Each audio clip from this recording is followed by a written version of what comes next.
Hey, on this episode I'm going to be changing out the rear diff oil. I've got some 75W140 right here, Valvoline, full synthetic, in the squeezy bag. I got it from O'Reilly's, $20 each.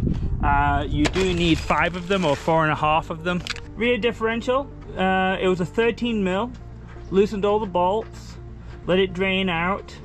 I just sprayed it down with brake clean, and then I wire brushed the diff cover with wire brush.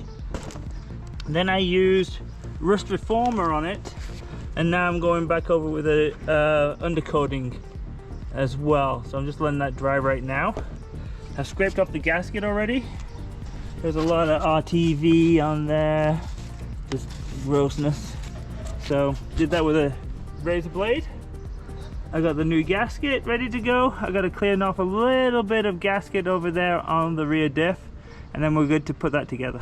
Okay, paint is dry, gasket is on, tags back on, all torqued down, and I've got some Valvoline Advanced Gear Oil 75/140 I'm going to be filling it up with. The diff plug is going to be a 3/8 right there. There we go. Okay. So there is a little gunk. Okay, I misspoke. There's a lot of gunk on this. All that sludge right there. So we're gonna clean that off.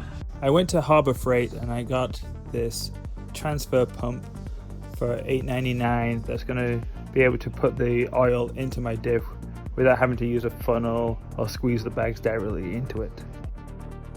As you can see from this image, the fill line is about midway up on the axle. When it starts dripping out of the fill hole, that it's full, and that's when you need to stop. If you overfill, it can be a problem. It can get hot and frothy. It can actually limit the performance of your differential. Oh, crap. Okay, see if that'll stay on any better. I just spread it everywhere. When you're doing a limited slip differential, make sure you use the additive that Motorcraft recommend. I got the Motorcraft brand, and I just added that in before I put my oil in. That one's full. Okay, same again.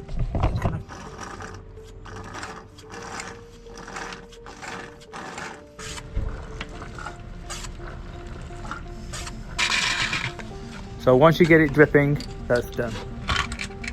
You want to check the differential, make sure that you don't have any leaks from it, but you just put the plug back in and tighten it up and you're done.